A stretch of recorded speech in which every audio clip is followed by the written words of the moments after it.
Hey, everybody, welcome back. Oh, my goodness, I'm so excited. I'm sorry. I'm going to try not to smile as hard as I'm smiling. Professional. Here we go.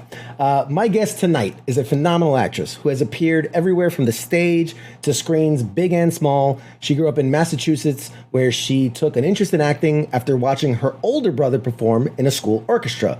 After graduating Williams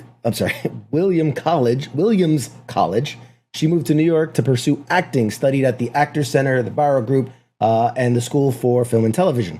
Her breakthrough role was in the critically acclaimed film Half Nelson as Isabel, a fellow teacher and love interest to Ryan Gosling's lead character. Her performance paved the way for a flurry of television guest star roles, most notably as Lupe, a street hustler with an untreatable condition in the award-winning series House, a no-nonsense mafia informant in Without a Trace, and an abused wife fleeing her husband in Journeyman. But it was Christopher Nolan's The Dark Knight where she captured the attention of fans worldwide as the tough yet vulnerable Detective Ramirez.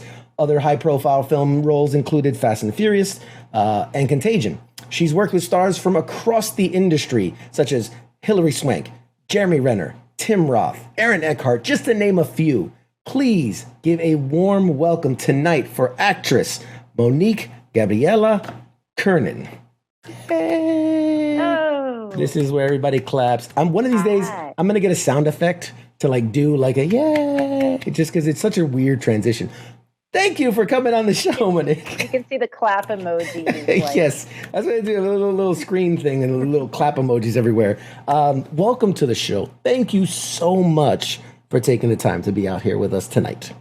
Thank you for having me. It's an honor to be here. Great to be in conversation with you. Oh, my God. And by the way, I just got to point out that you mentioned you watched some other clips, and I literally started sweating. As soon as you said, I saw some of your other interviews, I turned bright pink and I just started, I'm soaking sweat right now. So thank you for putting me on my back foot. So I thank you for that.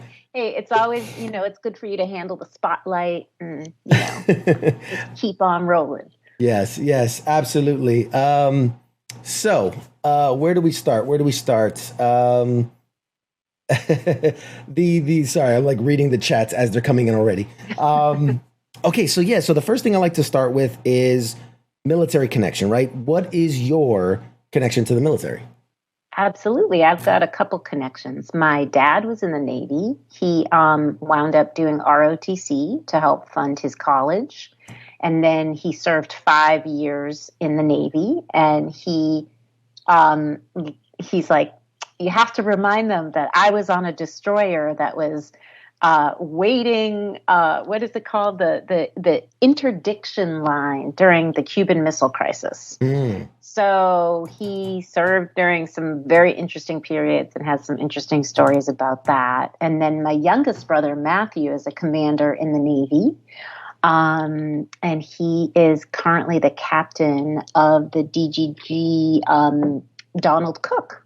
Wow. So they were stationed in Europe and now they're back stateside, which is a treat for us. And that's my most immediate connection to the military. That's about as close as you get. So, thank you for sharing. I appreciate that. It gives, especially seeing my brother and his wife and their scheduling and all the balancing they have to do. It gave me a whole new appreciation of what our military goes through in terms of, just keeping themselves together, their families together and serving our country. So that's awesome. Yeah. That's awesome. And now you're here. we appreciate it so much. Man, there's so much, I did my due diligence, I read up on you and, we have similar backgrounds, right? Yeah, I know your mother was Puerto Rican. Your father was German Irish. You grew up in Massachusetts, where I kind of grew up in New York City, but, you obviously transitioned. You spent a lot of time in New York City once you wanted to pursue the career. I mean, I've seen you talk about it in other interviews where you said, I went to these plays. I saw my brother in the orchestra, and that drew me to the theater. I think your quote as The Wiz was kind of a big one for you, and that you saw it and were just obsessed with it.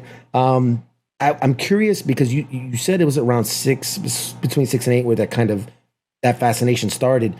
At what point past that? At what point did you went, okay, this is serious, post high school, whatever. Like I really want to follow this. I want to take it to the next level as far as a career. Well, very interesting question because yes, it was The Wiz that was like a transformative experience to me. And if anyone has not checked out the original cast recording, I know that the Michael Jackson, Diana Right. Ross version is the more popular, but the original Broadway recording uh, blows you away. It's just so beautiful. I still listen to it repeatedly. So I actually pursued acting. Thankfully, at the time, there were still arts programming in public schools Mm. in Massachusetts. And I was able to act in junior high and high school. I did all the plays and musicals.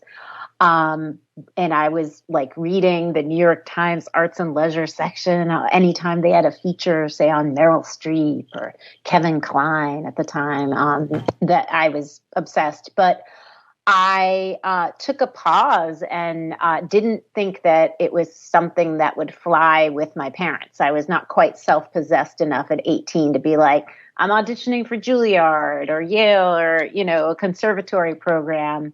And so I took this little detour, which life is full of. And I'm grateful for that detour because I fell in love with art history and have a lot of friends from that period who are still very big part of my life. So I would say it was like in my mid to late 20s where I was like, I kept having dreams about it, Right. like literally. And this is one thing that I've said in other interviews, and I'll say it again. I think that when that inner voice is insistent, you got to listen to it, especially when it's something that you're drawn to, that you want to explore an aspect of yourself or a talent you may have or an interest that you want to develop. And it's about your voice or it's about your creative possibilities. And so that's what happened. So yeah, I was on a panel discussion once at Williams College, and it was with people who worked in the arts, and one of the young women who was 29 or 30 at the time turned to me and she was like, I can't imagine like changing careers at 27. Like that would be like so hard. And I never thought of it that way. I just, I guess I'm a bit of a late bloomer. And I just was like, you know what? This is a voice that keeps coming to me. So I'm going to listen to it and I'm going to pursue it. I mean, what a role model. I mean, that's honestly such a great thing. And I can imagine it's a scary thing because, like I get, I want to switch career fields and I want to be a doctor. Well, it's like, all right, you can go to school and you can go to medical school, but something like, acting and these things where it can feel like, man, if I didn't get that early start, I might be behind versus everyone else. Yeah. But you hear stories, Samuel L. Jackson, I think it was late 40s, 50s, something like that when he started. And I mean, there's dozens of huge celebrities and stars that like had late starts in their career. So I love the fact that you considered, your mid to late 20s, you're like, such a late start. I'm so behind the eight ball, Yeah, well, you meet other people in your walks of life who are just like, they know at 15, like, this is what I'm going to do with myself, or I'm going to be emancipated, as a matter of fact, or like all these other things. And so, there are people who come to it earlier, I guess. But sure. I'm all for us being open to our own evolution at whatever time it happens. That's awesome. And we're lucky to live in a place where we get to do these things. And explore. Well, you could live in some country where you're working at a factory at 6 years old, and digging up something. So I know you have 3 brothers, 2 of which were older and 1 of which is younger. I'm curious, growing up in that environment, how difficult was it to have kind of 2 older brothers that they tend to be a little rougher than young girls? What was that like growing up in that situation? It's wow, you really did your research. Okay, hilarious. It's funny. I'm just going to say it was an equal opportunity household where I put my older brothers on a pedestal for sure. I always wanted to like hang with them because it looked like they were having more fun, like running around and being on bikes and doing things like rather than playing with dolls, which there's nothing wrong with that at all. But I was just like, this seems a little more exciting over here. And I will say that I learned at a early age how to properly throw a football, a baseball, and a punch. Nice. Like those were all things that was just like, like that. You need to know this. It's the basics. The basics. Yeah. So I would say I definitely went through a tomboy phase, like in elementary. My poor mother, she was so excited to have a daughter, and I think she had all these dreams of, dressing me in fabulous dresses, which she got to do like up until the age of 7. And then I was like, oh, hell no. Like pants are so much more comfortable and easy. So, and I didn't like the color pink at all. Like I was very like, why are we just restricted to this? Like, why is all this stuff marketed to us in this way? Like, and so, but yeah, it's been great. They're wonderful people. I'm lucky to be good friends with all 3 of my brothers. They're pretty phenomenal guys. That's great. I'm curious, my wife is one of many, and she was kind of the oldest, and she would always tell me stories about how with the younger brother, like they would torment him. Like she would like dress him up in dresses and things like that. I'm curious if you tormented your younger brother at all. No, in fact, I was 10 when my little brother was born. Oh, wow. He was, we'll just say, kind of a surprise to the family for everyone involved. Sure. Even though, we were very careful, just to, welcome into the family. So I was just there. I was kind of like, let me help out. Like this is an all hands on situation.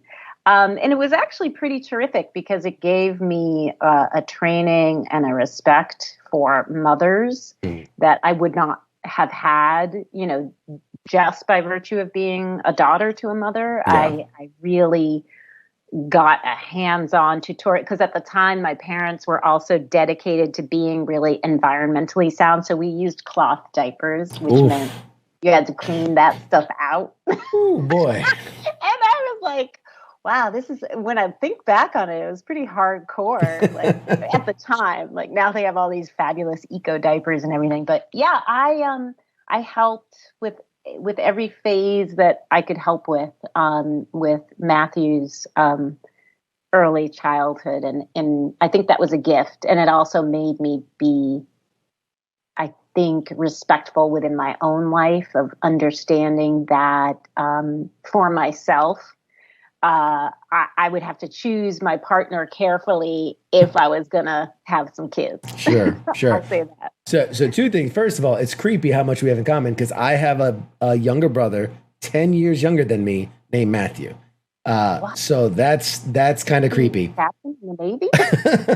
a little creepy. Like, oh my God, no. There's other family I didn't know existed. Yeah, but and the other thing I'm curious about is with growing up in that household, and I swear this is the last one I have about your childhood, but I'm curious because I've known a lot of people from Massachusetts, and they have some thick accents, and that's coming from a predominantly white sampling of people. So I'm curious, in the household that you grew up, what was the accent like? In that it's very Bostonian, but also Spanish. I mean, what was that like? Yeah, man, it's a mystery. Well, first off, I will say that my mother has an accent, and I didn't even realize she had an accent until someone from high school or college called up and said, "Oh, your mom has such a cute accent." And I was like, "What are you talking about?" My mom, she came over here when she was 16. It took her a while to feel comfortable with English, but I never thought of her as having it's a slight accent. So we grew up with that and Spanish. And then my dad's a New Yorker. So he doesn't really have a distinctive New York accent. Like you wouldn't say, oh, you're from Queens or Brooklyn or anything like that. It's kind of very middle of the road. So, and I remember distinctly when I was a kid, we had a lovely, like, mutt. He was a fabulous, he was like a sheepdog mutt. His name was Sancho, like named after Sancho Panza because he slept all the time. And, you know, one of the chores, we had a calendar on the fridge and you had to do, each kid had a chore each week. And one of the chores was dog walking. And I remember one day I came home and I said something about the pack. And my dad was like, why are you talking like that? And I never talked like that again. And he doesn't, this is the funny thing about parents. They never remember these little like nuggets of your childhood. Yeah. But I mean, obviously I instantaneously recognize the Massachusetts accent. But I think it was the combination of languages in the home, of accents in the home that just kind of, none of us really have an accent. Yeah. I have one brother who lives, one of my older brothers can turn it on much more when he wants to, but none of us have it, like, have any evidence of it. It's a funny thing. And I attribute it to just the variety of accents in the home. Right. And I'm curious, do you think that's played any factor into, you know, being an actress? And I know you've played accents, you know, for different roles. Do you think that gave you kind of an ear for accents, and that you kind of come from that stew pot of accents? I think very much so. I think it's like, I feel so fortunate to have grown up in a bilingual household, or at least a lot of Spanish around. And when my grandparents were still alive and my grandmother lived with us for several years, I think you just develop an ear for things. And I think it absolutely helps with the accent, because it's also, you know, so much of language is musical too.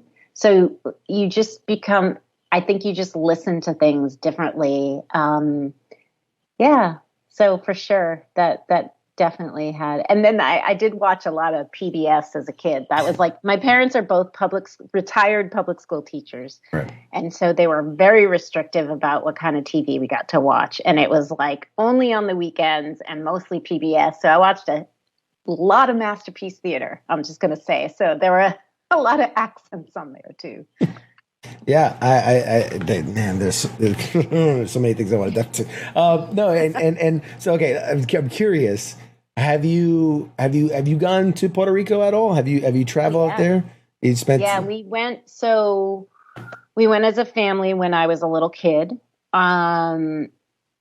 Because finances were tight, we didn't really get to go back again. But I started going back as soon as I graduated high school and college. I would go several years in a row, but I have not been back since Maria hit. So I'm long overdue for a visit, actually. Yeah. It's worth it.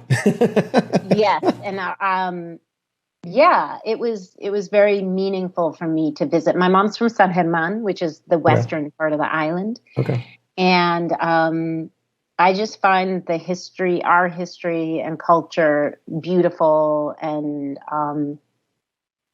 complex and beautiful. It's a wonderful place. I took my wife's El Salvadorian, and so she's like, oh, where your people come from. I've been to El Salvador many times. And so I took her to Puerto Rico last year, or earlier this year? Or last year? I don't know. It all blends together. Recently we went, and the island's recovering well, but obviously there's still a lot of turmoil, a little trouble in there. But my family's from the San Juan area, and beautiful, and the food was amazing. I love it, and I tell everybody, like, you need to go. It's just, it's so amazing. Have you checked out this podcast called La Brega? La Brega? No, I haven't. So good. I highly recommend it. It's produced by a public radio station, WNYC.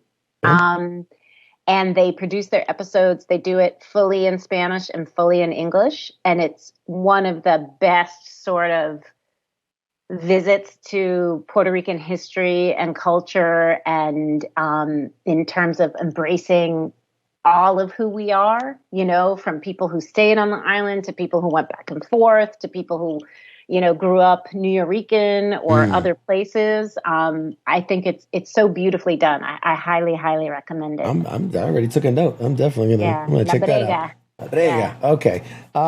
So yeah, guys in the audience, we do have people chit-chatting in the audience. If you guys have questions for Monique, please put them in the chats and we'll get to them. The first one is not one of my questions, but this is from Jim in the chats. He says he's kind of addicted to House MD and wants to know what your experience was like with the cast in real life. What were they like? Oh, that was my first TV gig. And I was so grateful for it. And I think, if I'm like, spoiler alert for anyone who hasn't seen it, but I think I'm one of the first people to die on the show. They were all phenomenal. I was kind of blown away that Hugh Laurie never broke out of his American accent. Very chill. And everyone was just great. Most of my scenes were with Omar Epps. He was lovely. And it was a really good experience for me. I'm sure you got a lot out of that.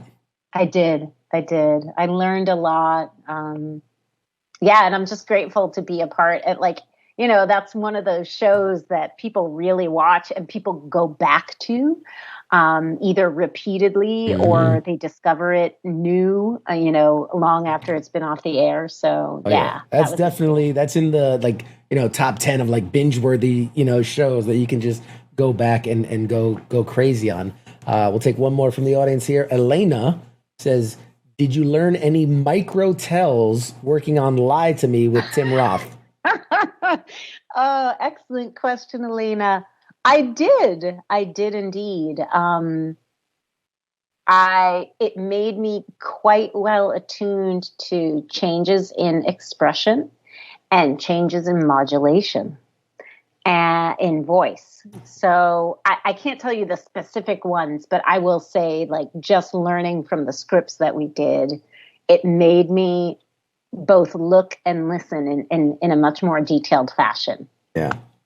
How was Tim, by the way? Because he seems like someone who could be kind of fun off on his own. Fantastic. Yeah, that guy, he's a phenomenal actor and a gifted director. I don't know if you've ever seen his direction. He has a wonderful feature film that he did. He was terrific. Really enjoyed, getting to go toe to toe with him and play. Yeah, that was a great one. I bet. So this actually brings up a good question for me, is that what do you find yourself being most recognized for? Like, do your people come up to you or people hit you up on social media? What's kind of the thing that you're most known for? It's either The Dark Knight or Power.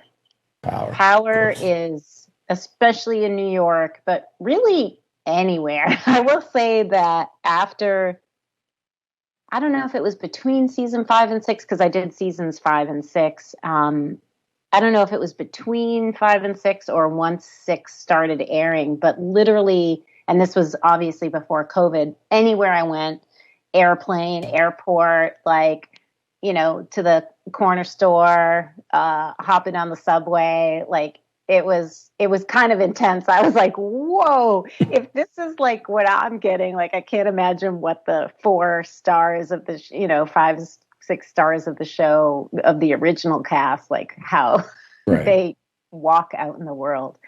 But I'd say those 2 are the most. And then sometimes TV stuff, like randomly.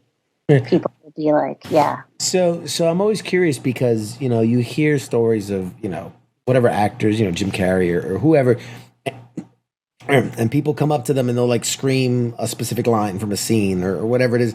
So when you have these people that recognize you, do they call you by one of the character names? Do they what is a common interaction for you with a fan, with a crazy fan?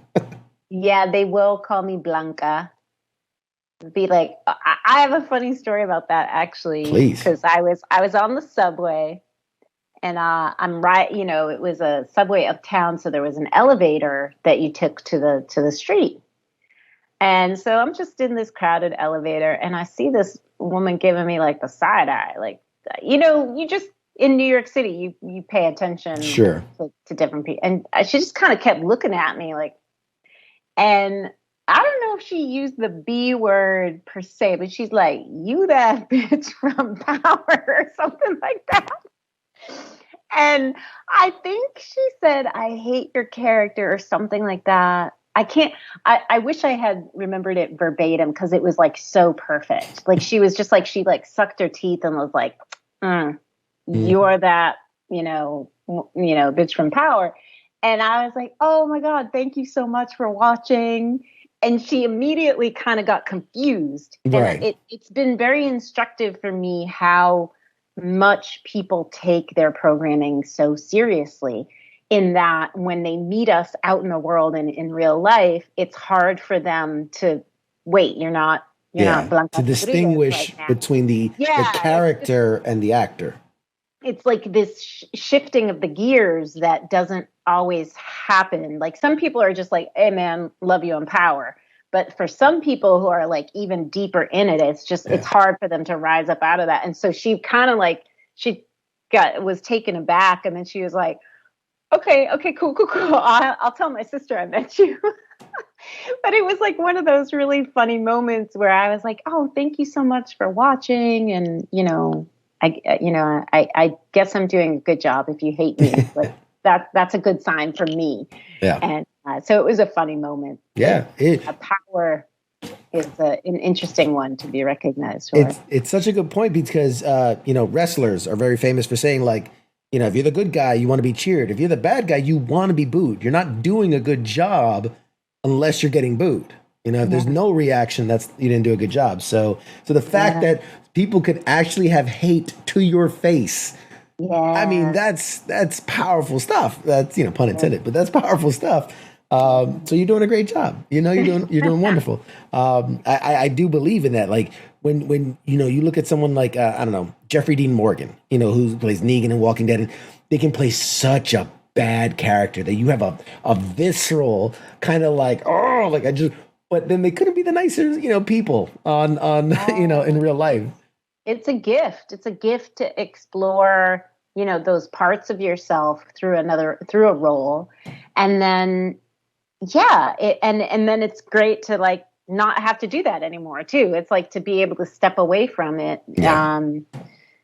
That's one of the gifts of the job, is getting to transform and also channel things and also be curious about how different characters, what they want and what they need, to approach it with empathy and curiosity and not judging the character, and really just be like, like what makes this person tick? Yeah, absolutely. Yeah, Jim brings up a good point that it's hard to kind of have a one-way relationship with someone, in that, we're absorbing you through the TV, through the screen, through the stage, whatever it is. And you build up an almost like, hey, we're familiar with each other. Like when it's definitely one way, you obviously can't see us.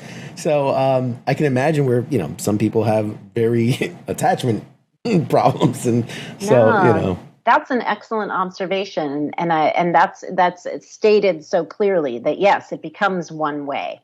And so then to meet someone out in life where it's, two ways, it's like, wait, what? Yeah. For them, you guys have had a long relationship, and for you, you're just meeting this person, so it's a little awkward. So another thing, like you speaking of the characters too, you brought up a great point. You play a lot of very powerful women. I mean, detectives, special agents, FBI, military, nurses, doctors. Like, and not to say that's all you play, but there definitely seems to be a heavy leaning towards that. I mean, is it a credit to your your presence? Do you have a very demanding presence? Do you think it's more? Is it your look? I mean, what do you attribute to that kind of getting cast in those roles? It's a mystery to me too.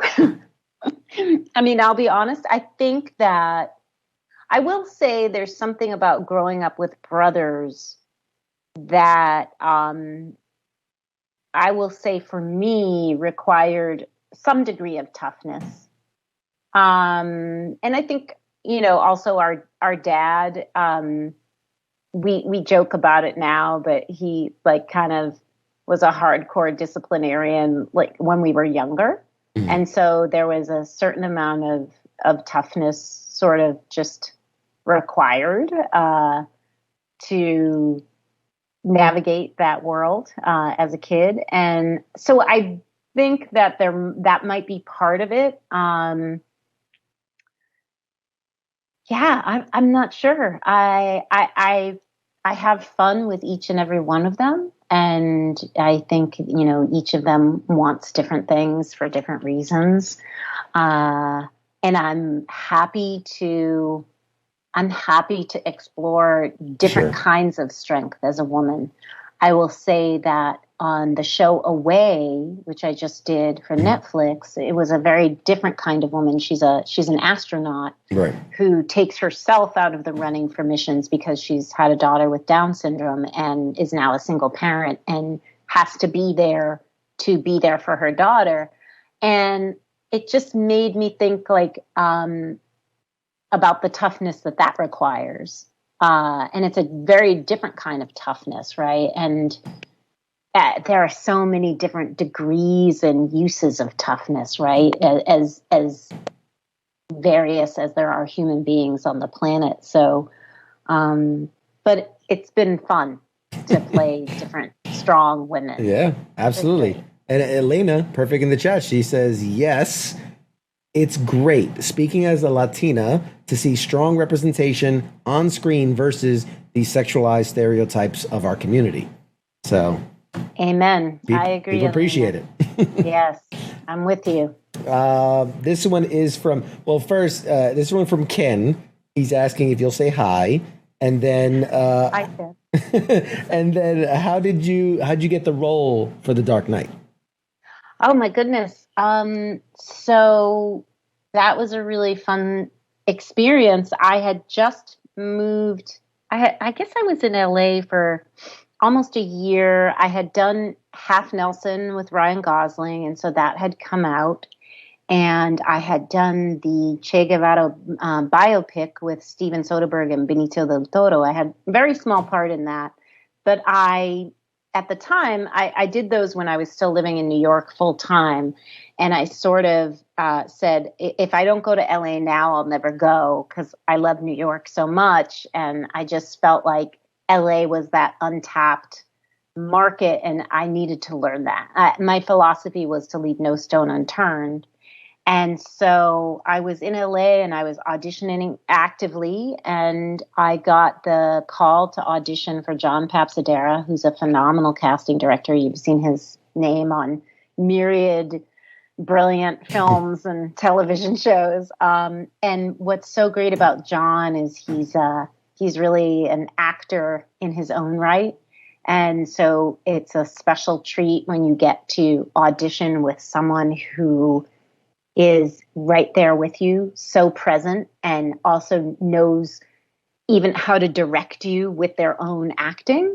But yeah, I auditioned for him. I think it was a strange, it was like a Saturday appointment, which was pretty random because mostly auditions are Monday through Friday. Right. And then I just waited, and I got the call that I would have a callback. They had just started principal photography or were about to start it. And my callback was in Chicago. And the deal was I had to fly myself there. And if I got the gig, I'd be reimbursed for my travel. And if I didn't, well, then it was a worthwhile investment. And so I had my callback in Chicago with John Papsadera and Christopher Nolan. And within couple hours, I got the call that I got it, and I just my head, mind blown and super thrilled because I had seen Batman Begins, I had seen Memento. I was a huge fan of Chris Nolan's work and the universes that he creates. Yeah. So I was pretty thrilled. Yeah. And Gary Oldman is one of my all-time favorites. So, I was. You got to be like his left hand in that movie. You got to be really, sidekick. That's you're the Robin to his Batman in that movie. Yeah. Great position to be in. Great position. Yeah, I can't imagine. Obviously Chris Nolan's a genius in the worlds that he builds, and a lot of acting heavyweights in that film. So I'm sure every day was a delight to be on that set. Let's see what else. And we got so many questions rolling in. I'm going to try to get to everybody's questions as well as my own because I still have my own questions. Is so from Scott. Are there any franchises you would hope to be tapped for? So I'm guessing like I don't know, maybe Marvel or because I know you were in Agents of Shield. I know you were in an episode of that. Yeah. And being in the Dark Knight movie makes you a DC universe player. So are there any other franchises that you'd love to get into? I don't know, James Bond. I don't know what else. Star Wars. Yeah. First one that comes to mind is Matrix. I would always be thrilled to if they do another one after the one that's coming out in December. That would be a thrill. Yeah, any of the Marvel movies. I did just see Shang-Chi and was blown That was a away. great movie. That was a great movie. That was a great movie. I had the pleasure to work with Simu on we did season 1 of Taken together, which was an NBC TV show that was the origin story of Right, to the Liam Neeson movies. Yep. and it's just a thrill to see him shine in that way, in that role, and so much of him come to play for that particular role. That is a thrill, and it was just a brilliant movie. So yeah, I am quite partial to the Marvel verse. I mean, you could probably tell I have a slight liking of it myself. Mission Impossible. Okay. I mean, that would be super fun. I mean, you got to keep up with Tom Cruise, though. I mean, it's a lot of running. A lot of running. I doubt I could keep up with him, but I'd be so more than willing to try. No, that's awesome. That's awesome. Yeah, those are some of the few that come to mind. And you came up with better ones than I thought of. That's awesome. I love it. So many people are like, oh, I'd like to be in anything. I'm like, no, man, know what you want. They're like, I want to do this. Put it, and you got to put it out into the universe, right? You never know. I mean, yeah. All types of people see this. Nobody sees this. It's fine. Is there any? So this one comes from. Sorry, I lost who the name was. I think I forgot who it was. Anything that you were really, and I know this is not a fun question, but anything that you were really excited about maybe booking that didn't work out the way you had hoped it would? That where I actually got the role. Well, I was thinking more the opposite, where you didn't get you wanted it so bad, and then for whatever reason it didn't work out. It has absolutely happened. Thankfully, you go through the period of mourning, and then you forget. You kind of move on. Yeah. You move on. So I can't really bring one to mind right now, but yes, it does happen. It absolutely. I think that's the healthiest answer you could possibly give. Is that, you know what?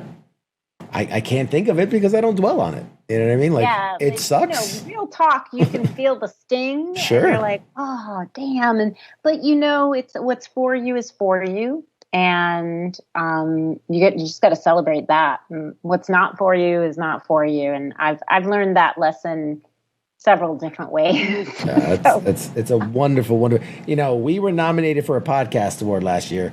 We didn't win, unfortunately, but at the same time, it's like, okay, I need to work harder. I need to do better, and who knows, maybe this year. Also nice to be recognized. Right.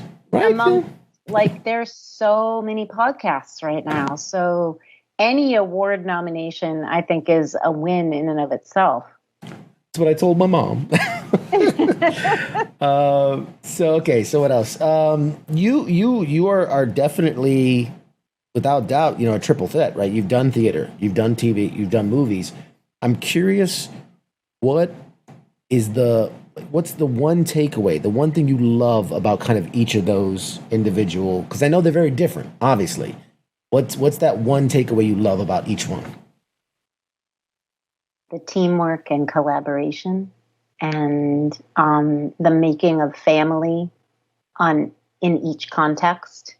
And there's just it's a really special feeling to have been a part of contributing in the making of something, period, but then in the making of something that has the potential to touch people's hearts or open their minds or maybe just help them see something a different way or get curious about something.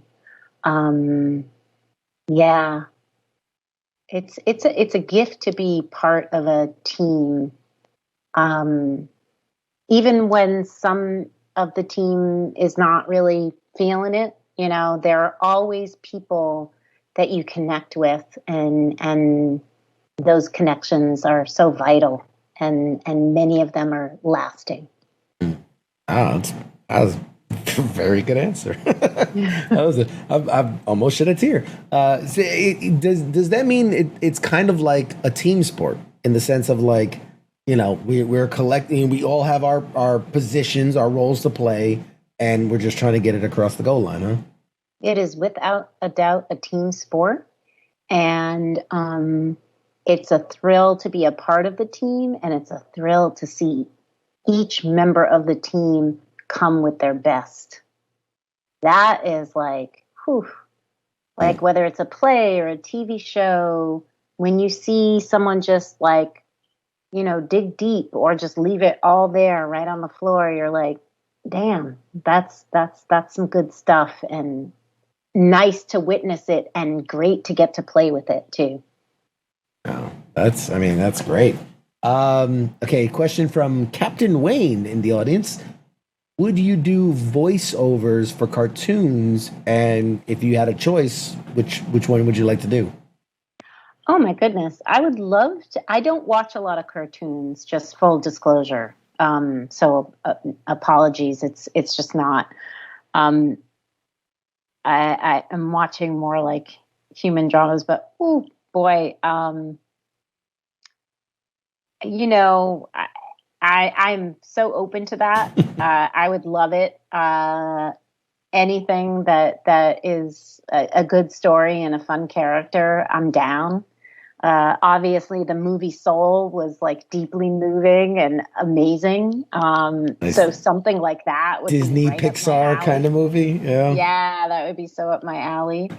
So yeah. I don't. You know what? Listen, I think we need some Spanish representation in these Disney Pixars because they've been doing great, right? We got the Moanas and we got the Soul, and we got these great, Luca was great about the Italian countryside.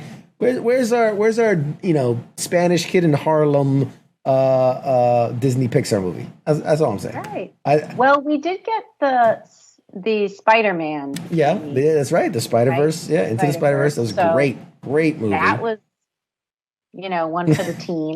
But yeah, absolutely. Yeah, we can have, and then we had the one, I'm sorry, I'm drawing a blank, but the Day of the Dead film. Yes. Oh my God. Coco. That was Coco. Yeah. That was outstanding. That was a great one. I see there's a new one out. I think it's called Encanto, if I'm not mistaken.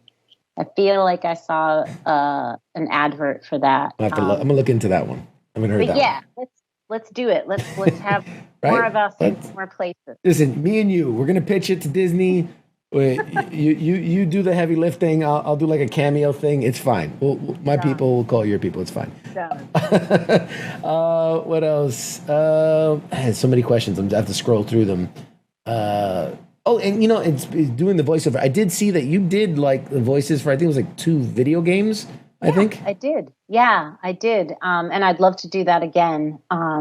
Super fun, just fun stuff. I think it was like true crime. It was something true like crime, something. Yeah, something New York, but I'm assuming it's a very different skill set.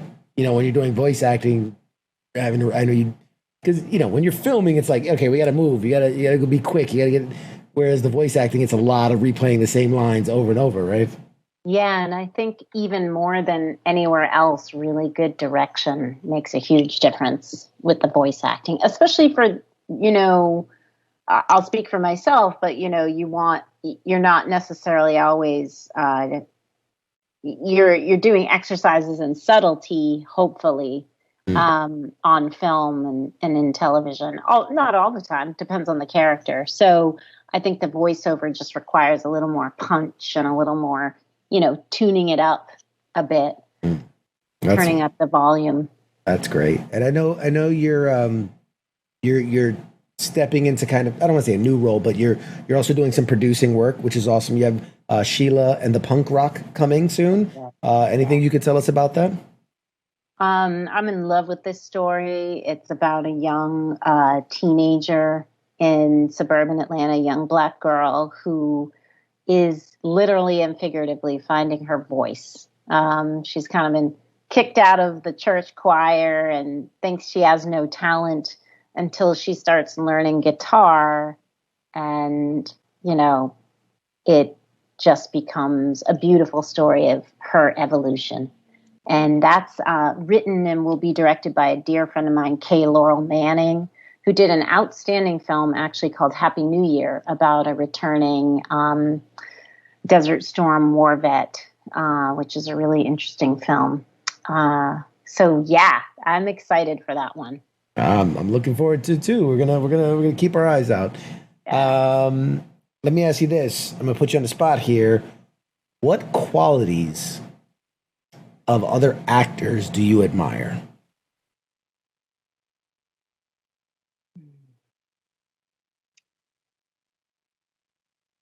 I think I love different people's ability to transform themselves.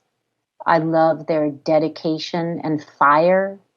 I love that Benicio plays such an incredible range of different kinds of people. I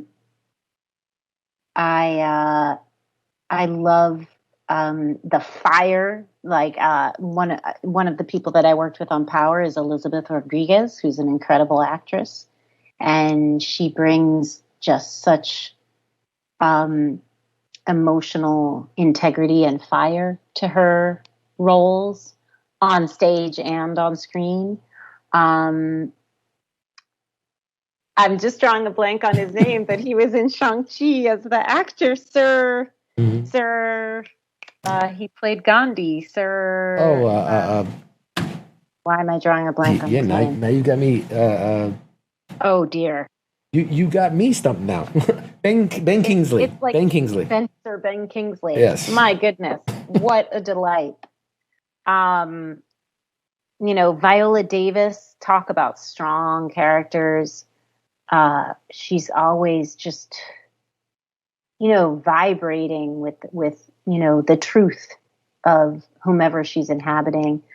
I don't know if you watched Lovecraft Country, but oh my God, fantastic! Completely blown away by that entire cast. Ingenue Ellis, Jonathan Majors, Journey Smollett. Like that's just like a smorgasbord of beautiful, dedicated, people just living those characters in like really deep ways. Absolutely. So. Phenomenal show. And so apparently the chat says I have the look of someone that wants to ask you what she looks for in a man. So there you go. Apparently I'm smitten. So what do you look for in a man? My fiance, but I look for intelligence, empathy, great sense of humor, some spiritual grounding. It doesn't have to be tied to any sort of specific religion, but something that there are other things at play besides our fabulous plans as human beings. Right. Nice. It's fun. And I'm a very active person. I love to travel and hike and, be out in the world walking and discovering things. So yeah, you lost me there. Apparently we're not meant to be. So you lost me there. Well, since you're married, I think that's a good thing. I think it's good that we crossed that bridge. Yeah, excellent. Yeah, we got guys in the chats going, well, it's fiance, so there's still a chance. These guys, you're funny. You guys are funny. Yeah. All right. Well, we're coming up on time too. So a couple real quick more questions, and then we'll I'm down. I don't have a limit, so we can keep chatting. I'm loving I'm this. surprised we're already at an hour. I didn't tell you, but I'm like, time will fly. We're gonna have some fun. Time will fly. So I mean, and I mentioned this at the top, but you've worked with Hilary Swank, Jeremy Renner, Tim Roth, Aaron Eckhart, like all these like phenomenal actors and actresses. Do you have any like whoa stories from any of these encounters? Anything you can share without getting in trouble? Any kind of what stories? Like just those like whoa moments, like, oh my God, I can't believe this is happening. They blew you away in a scene or anything like that. Well, all those people are just, phenomenal actors at the top of their game. And I was thrilled to work with them. I think it's tougher when they're your idols. So I was definitely nervous meeting Gary Oldman. I will say, in my experience, the British actors that I work with, even however big their celebrity, they're always like, you want to rehearse? Like they jump right to the work, and that's a beautiful thing. And I'm not saying that actors from the U.S. or other countries don't do that, but to a person, every big British actor I've worked with, it's always like, you want to rehearse? Let's rehearse. And it immediately gets rid of any whatever you might be feeling in terms of awe or, all that. I will say Benicio has been one of my favorites since forever. So I was earlier in my career when I met him, and he's Puerto Rican. Like there was like all this stuff, and I had seen him in Basquiat, and there's a funny story where my mom knows his dad, and so there's like a little family connection. But Wow. So I was just super nervous, and in retrospect, of course, hindsight's 2020. I always wish I could have just been like cooler and just been like, "What's up, Moniqua? Like, you're the best. I love your work." And but we are who we are at the time that we are, where we find ourselves. So that would be the moment where I think I was a little bit like gobsmacked or like that's your most starstruck moment. You thinking that's okay? Yeah. Right on. Because it was also, it was a dream come true to get to work with him. So I think that I was kind of in that sort of zone of like, oh my God, is this happening? It's happening. But here's this person right there. Like, so it's when that reality comes to life that you're just like, oh, yeah. Wow. And everybody else, like, just a pleasure. And, I count myself so fortunate to get to play with these folks. Yeah, I can't imagine. Like that's incredible. Question from the chat is, are there any Latina leaders or activists that you would love to bring to the big screen, or I guess, small screen, so to act or bring that character to life? Well, I'm really impressed with Maria Teresa Kumar, who is the leader of Voto Latino, who is such a driven and brilliant leader. She founded the organization with Rosario Dawson, and she's doing amazing work. There are other women in the trenches that I don't know about, but our Supreme Court Justice, I find very fascinating. And I think I would be very interested in seeing her story come to light. For sure. Interesting. She's very, very active, very, very vocal, very active, and definitely has a following. So that could definitely be a story that I'm sure at some point someone's going to do it. So it makes sense. Yeah. Let's see. Okay. So, you've been acting for a little while now, and in that time, we've seen the internet, social media, like all these things kind of really get involved in the lives of celebrities and the lives of actors. I'm curious, how have you seen social media impact your kind of career and the career of others? Maybe negatively, obviously, I think, but maybe even positively. Either or. For me personally, like I was not into Facebook at all when it happened. I was like, I think I'm in touch with everyone that I want to be in touch with. But now I enjoy, it's a wonderful way to stay connected and see people's kids if you're not down the street from them, Instagram, like full disclosure, I joined at first just because I like taking pictures of people's faces. Like I find, the diversity of faces of our fellow human beings so beautiful and fascinating. So I like portraiture and I love murals, and I just kind of joined as a way to, share my love of the arts with others. And then suddenly it became like a work thing, and I was like, oh, okay.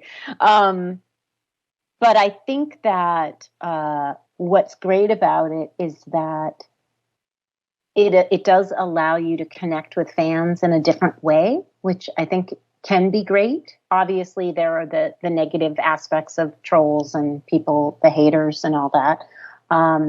But the positive of connecting with people who, just wholeheartedly are like, I really appreciate your work. And for me, having a political voice as well, or sharing that, I'm in support of this project for XYZ reasons, or I'm in support of this movement for XYZ reasons. Like that to me just feels good because it allows people to see actors, producers, celebrities in a more full way, in a more sort of 360 way, depending on how you choose to use it. I mean, some people are strictly marketing, strictly promotional. So everybody does their branding in a different way. I wouldn't say that I'm an expert at it at all. I should probably hire somebody. Yeah, you and me both. The team at WTF Nation Radio here, like I'm the worst at social media, absolutely worst. So I feel you. My niece has said to me, I'm not seeing a really coherent aesthetic and branding here. Yeah, the message isn't very clear, Yeah.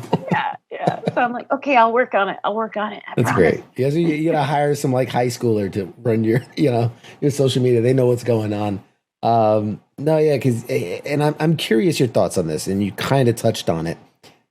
There is a contingent of people who would say if XYZ basketball player decides to go on social media and say whatever it is, don't get vaccinated, or vote this way, vote that way, and these people are like, oh, shut up and play basketball.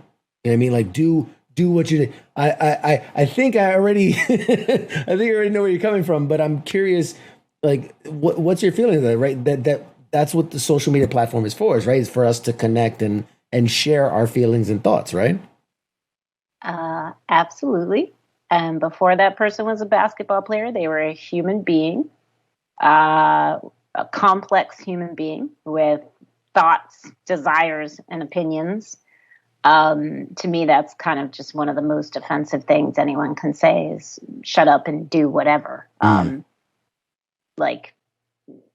Those are very complete, human beings and should be appreciated as such. And the fact that they are gifted in a particular, sport or arena is even better for the rest of us. Right. But first and foremost, they are, 100% human beings. And so they're going to have feelings and opinions. And if that is part of the social media agreement, right? Which is that it allows a platform for those feelings and opinions to be shared. And do you, in your opinion, do you think there's also, how do I put this, a responsibility in kind of to be careful what you share or what kind of information you put there? Because if I go on there and I'm like, I don't know, I say some controversial anything, who cares? All 12 of the followers get all riled up. But, if, let's say, again, XYZ basketball player, puts up that, build the wall or whatever it is that's kind of could be a hot button controversial topic, do you think there's a certain amount of responsibility for that person knowing that they have a big following, or do you think they should be allowed to just speak freely?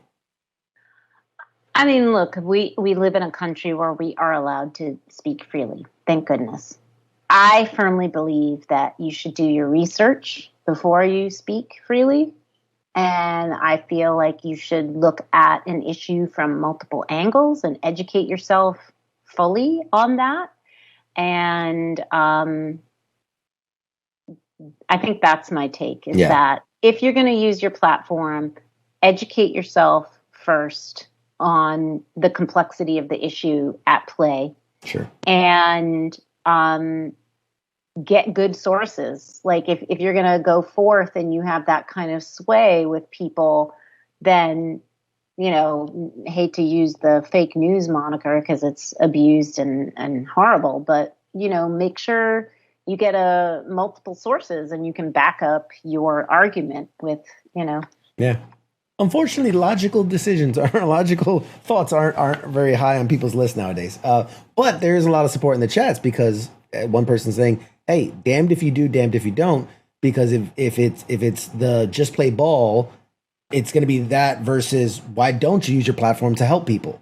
You can't please everyone. And then another person said, it's kind of crap. People get mad at famous people for posting opinions when those same angry people also go online posting their opinions.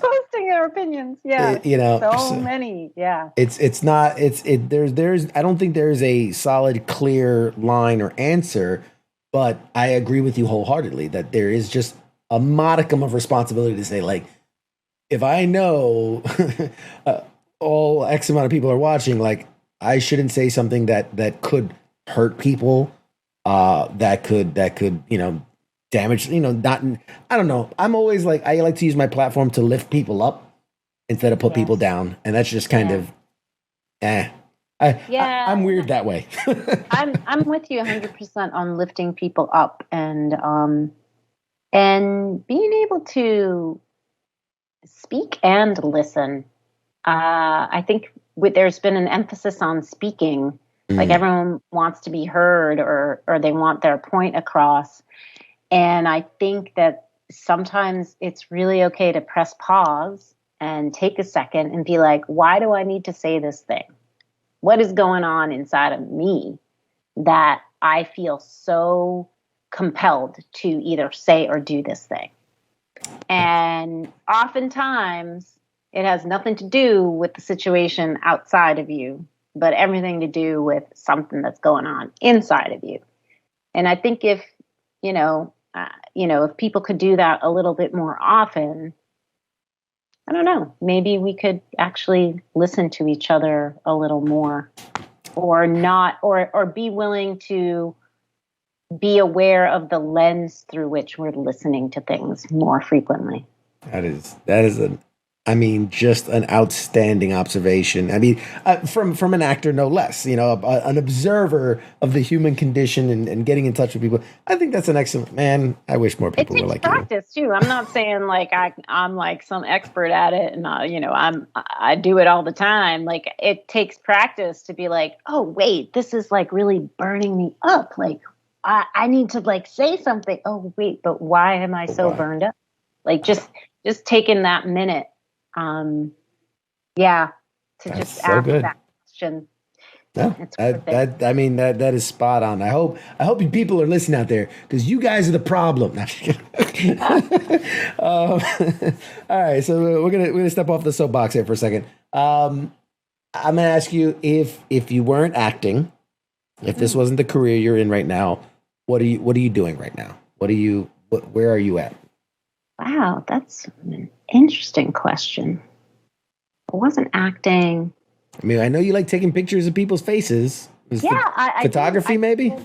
I do love the visual arts, and but I feel like, I don't know if this is something that came out of COVID or I think that I might be drawn to either like some kind of role like therapy or nursing, like helping people something to that effect, I think could be a strong possibility. I wonder if that empathy is something that connects also you as an actor to the character, that the role you're trying to bring to life, right? Because it's like, what are they feeling? What are they? Where are they at emotionally? And that's something very similar to helping the elderly, right? If you're working at a nursing home or something, and you're like, well, what are they feeling? What are they connecting with that person? So I wonder if there's a connection there. Yeah, no, that's a good point. Very good point. I also like to observe people. Okay, a couple more. We're not going to hold you too much longer. A couple more. So many good ones. In everything we've talked about, and like I said, I do like to think that I do my due diligence on my guest. What do you think is something that maybe most people don't know about you? And I'm digging for dirt here. Oh, wow. That most people don't know about me? I do know, by the way, side fact, that you did 8 years of clarinet. Oh my God. Yeah. Wow. How in the heck did you find that out? Yeah. I have sources. I have people. That's insane.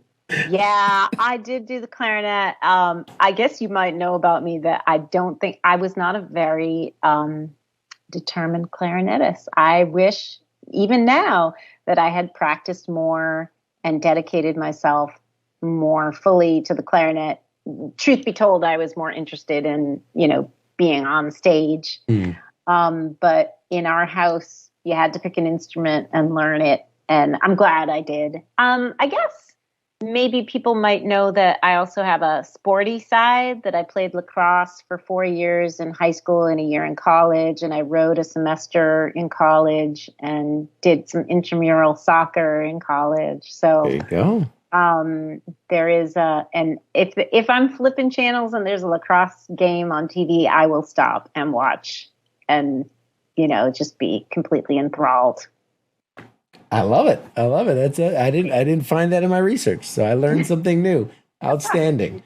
Let's see. One last one before we get into got to promote. The last question is going to be, you've obviously proven kind of your geek cred, right?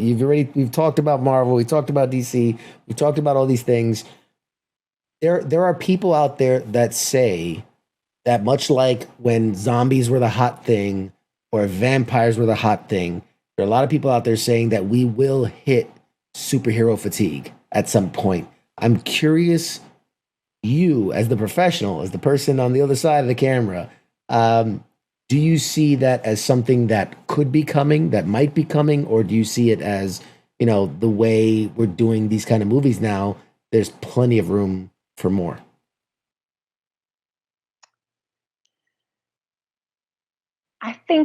I think we're not quite at the waning part of that cycle.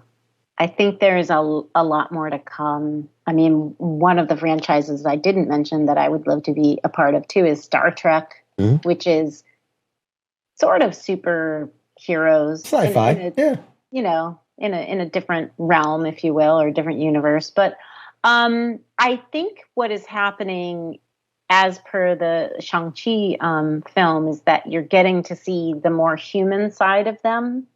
So I do feel that there is a little bit of a shift happening where there's more, maybe a little bit more of them in the human realm before the gifts, if you will, are called upon. I guess, though, that happens in a lot of movies. I guess maybe that's just fresh on my mind because I just saw it. But I hope that, as much investment in films of regular people doing great things and accomplishing great things in their lives will be financed and brought to the screen as well. Absolutely. Yeah. And I think too that where people see superhero fatigue, me personally, and we're seeing it, is the opportunity for inclusivity and being able to take smaller, we've had a million Spider-Mans, we've had a million Batmans. a couple Supermans. So this is an opportunity, as a comic book lover myself, to see those smaller characters get the time to shine, but also those characters of color, those people of color, sexual orientation, the difference in all that, and let that be explored and given the time to shine in its own right, and not necessarily make that the point, but just to have something that people can connect to and relate to and see themselves in, I think is such a huge thing for the industry. And I think that's why I personally think there's plenty more room to grow, because now that we're opening the doors for all those people, then there's always going to be a want and a need for it. So yeah, and that's going to mean more people of color behind the camera as well. Absolutely, more. Which, Winter Soldier, Falcon and the Winter Soldier, I think was a phenomenal example of just great storytelling. Absolutely. Great characters and the kind of diversity that, Yeah, seeing women behind the camera as well. Patty Jenkins doing Wonder Woman was a phenomenal film. I thought it was so good. So those opportunities being more prevalent and available, I think, is going to lead to much better storytelling and more opportunities, instead of maybe rehashing the same old cliche stuff over and over again. But okay, I'm with you. I agree. we have talked your ear off enough. Let me give you the next however many minutes you'd like. I'd love to hear, what have you coming up? What can you tell us about, and where people can find you and show you support? Well, thank you. Thanks for a brilliant, fun conversation. And thanks to everybody who tuned in and gave us even more questions to discuss. I can't talk about everything coming up, sure. But so obviously they can check out Away on Netflix. We're at the 1-year anniversary of that being out. And that's kind of all I can talk about in terms of promoting at the moment. Everything else is like there are things percolating. Sure. Understandable. I look forward to celebrating them with you guys when they happen. I'm just trying to think of anything else. I think that's pretty much it. And then, the greatest hits that I saw the other night that The Dark Knight was playing, and I was like, oh, it's really trippy when you're flipping channels and you're like, oh wait, my scene is coming up. Yeah, there's my face. Look at that. Yeah.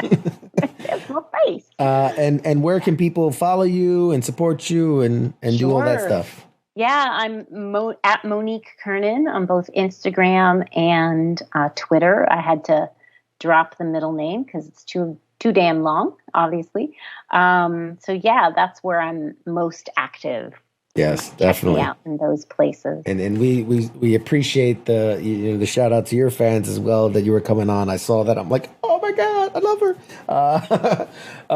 And we'll absolutely be following you on social media, and anytime you want to come back and promote absolutely anything, I can guarantee you another fun time. I'll get all new questions, and I'm absolutely it's a plan. I appreciate. Thank you for the offer of the outlet. That's dope. Absolutely, you are now like a fully knighted forever, friend of the show. So absolutely, anytime you want to come back, everybody. This has been Monique Gabriela Curnen. Please follow her. Check out what she's got coming up. Keep an ears tuned, because I know things are coming down the line. I can't wait to maybe one day, talk about them and see we do it. So I'll give you an opportunity to say goodbye to everybody, and then we'll go to break.